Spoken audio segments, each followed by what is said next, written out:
اعوذ باللہ من الشیطان الرجیم بسم اللہ الرحمن الرحیم۔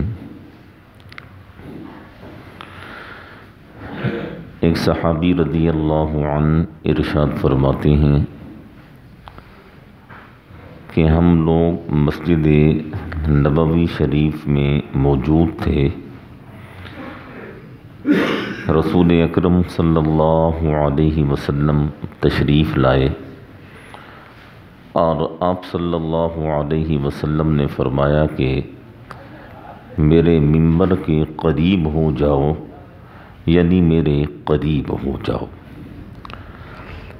جب ہم لوگ قریب ہوئے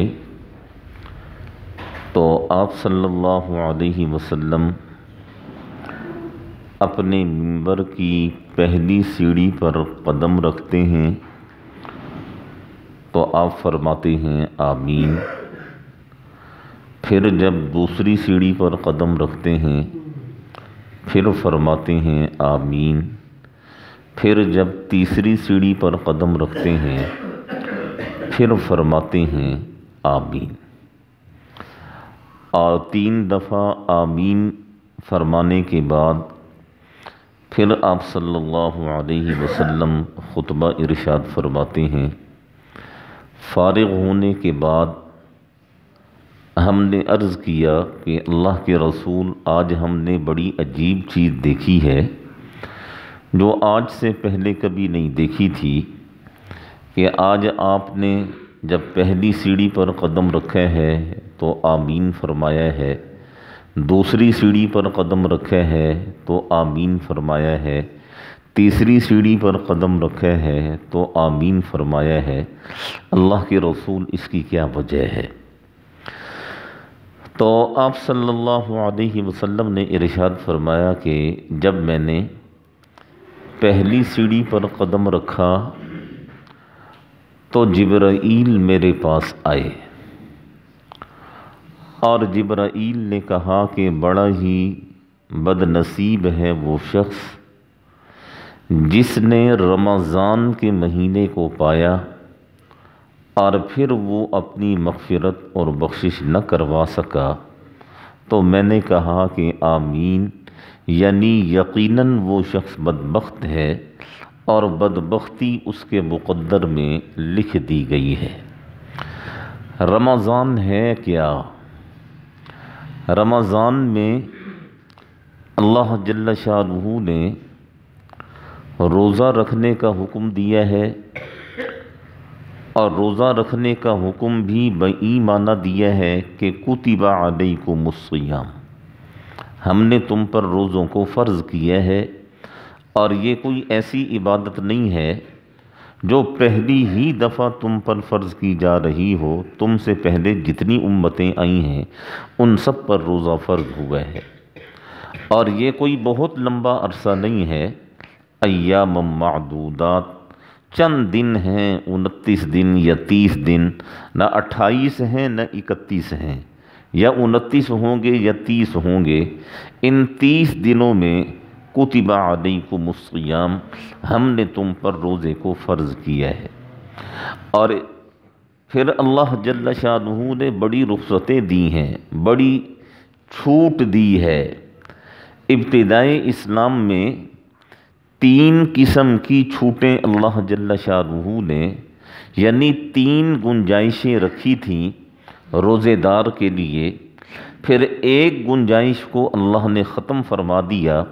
اور 2 گنجائشیں اب بھی اللہ جل شانہ نے روزے دار آدمی کے لیے رکھی ہیں۔ جس طرح کہ آیت کریمہ میں ہے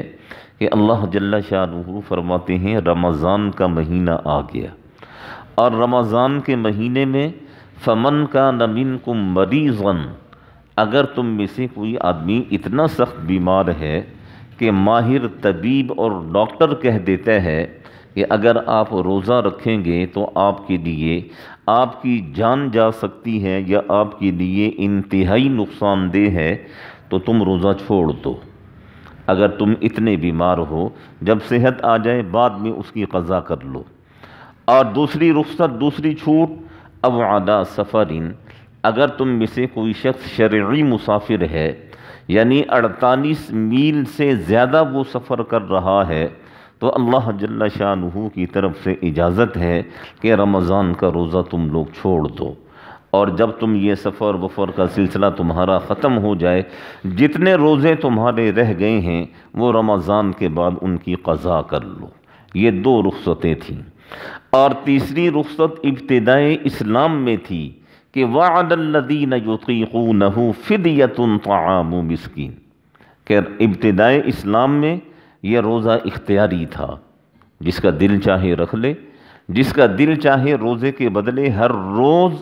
وہ فدیہ ادا کر دے۔ اگر وہ فدیہ ادا کرتا ہے اور روزہ نہیں رکھتا ہے، اس پر کسی قسم کا کوئی گناہ نہیں ہے۔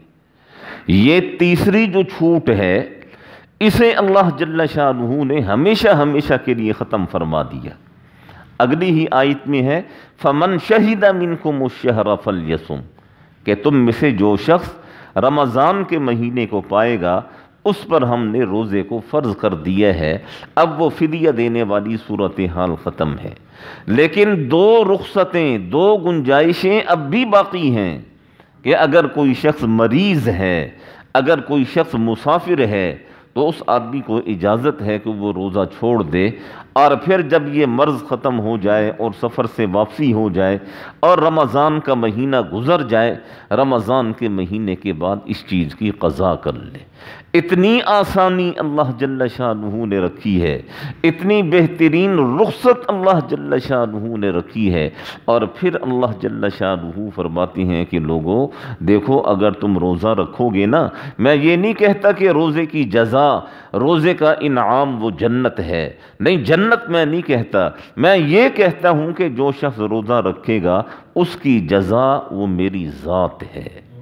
میں اپنی ذات کے مطابق، اپنی شان کے مطابق اس بندے کو انعامات سے نوازوں گا جو رمضان کا روزہ رکھتا ہے۔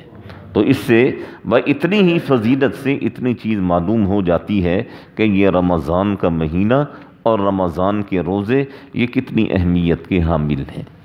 اور پھر آپ صلی اللہ علیہ وسلم نے فرمایا کہ جب میں نے دوسری سیڑھی پر قدم رکھا تو جبرائیل نے کہا کہ ہلاک ہو جائے وہ شخص جس کے سامنے اللہ کے رسول آپ کا نام آئے اور وہ آپ کے اوپر درود نہ پڑھے۔ تو میں نے کہا آمین، کہ ہاں واقعتاً اس شخص کو ہلاک ہو جانا چاہیے جس کے سامنے میرا نام آئے اور وہ میرے نام کے اور وہ مجھ پر درود نہ پڑھے۔ اور پھر آپ صلی اللہ علیہ وسلم نے فرمایا کہ جب میں نے تیسری سیڑھی پر قدم رکھا تو جبرائیل نے کہا کہ ہلاک ہو جائے وہ شخص جس نے اپنے ماں باپ کو یا ماں باپ میں سے کسی ایک کو بڑھاپے کی حالت میں پایا اور وہ ان کی خدمت کر کے جنت نہ کما سکا، ایسا شخص بھی ہلاک ہو جائے۔ تو میں نے کہا آمین، کہ واقعتاً ایسے شخص کو ڈوب مرنا چاہیے جس کے ماں باپ بوڑھے ہوں اور وہ اپنے ماں باپ کی خدمت کر کے اپنے لیے جنت اپنے اوپر واجب نہ کروا سکے۔ یہ 3 دفعہ جو میں نے آمین کہا تھا اس کا یہ پس منظر تھا جو میں نے تمہارے سامنے بیان کر دیا ہے۔ دعا فرمائیں اللہ جل شانہ ہمیں ان تینوں چیزوں پر عمل کرنے کی توفیق نصیب فرمائے۔ رمضان کے روزے بھی پابندی اور اہتمام کے ساتھ ادا کرنے کی توفیق نصیب فرمائیں، اور آپ صلی اللہ علیہ وسلم پر کثرت کے ساتھ درود شریف پڑھنے کی توفیق نصیب فرمائیں، اور اسی طرح جن کے والدین حیات ہیں انہیں اپنے والدین کی خدمت کرنے کی توفیق نصیب فرمائیں، اور جن کے والدین اس دنیا سے جا چکے ہیں اللہ تعالیٰ انہیں اپنے والدین کے لیے صدقہ جاریہ بننے کی توفیق نصیب فرمائیں۔ دیکھیں ہمارا کام ہے ہر روز کہنا، اور ہر روز کہیں، یہ پیچھے مڑ کے دیکھیں ذرا، دیکھیں وہ ساری مسجد خالی ہے، بالکل ختم، اور پہلے دن سے یہ چیز عرض کی جا رہی تھی کہ یہ 2-4 دن کا رش ہے، یہ سارا ختم ہو جائے، پوری مسجد پیچھے خالی ہے، کوئی نماز وماز کا ہوش نہیں ہے، کچھ پتہ نہیں ہے کہ یہ، اور یہ بھی ذہن بھی نہیں آتا کہ ہم کتنا بڑا ظلم کر رہے ہیں۔ نہ کریں ایسا، خدا کے لیے ایسا نہ کریں، اس کا وبال ہم لوگ برداشت نہیں کر پائیں گے۔ رمضان میں بھی مسجدوں کو نہیں بھریں گے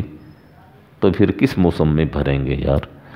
آپ جتنے بھی دوست ہیں کم از کم اتنا ضرور کیا کریں کہ جب آپ تشریف لایا کریں اپنے بچوں کو اپنے ساتھ لے کے آیا کریں۔ بچوں سے مراد وہ بچے جو بالغ ہیں، جن کے اوپر نماز فرض ہے۔ نابالغ بچوں کو بالکل نہ لایا کریں، اس لیے کہ آج کل کچھ رش وش ہوتا ہے اور بچے پھر شور شرابہ کرتے ہیں، وہ پھر بڑا نظام جو ہے نا وہ گڑبڑ ہوتا ہے۔ لیکن کم از کم جو جوان بچے ہیں، جو بالغ ہیں، جن پر نماز فرض ہے، انہیں کم سے کم ضرور لایا کریں۔ اللہ تعالی ہم سب کو صحیح معنی میں سمجھنے کی، صحیح معنی میں عمل کرنے کی توفیق نصیب فرمائے۔ میرا خیال میں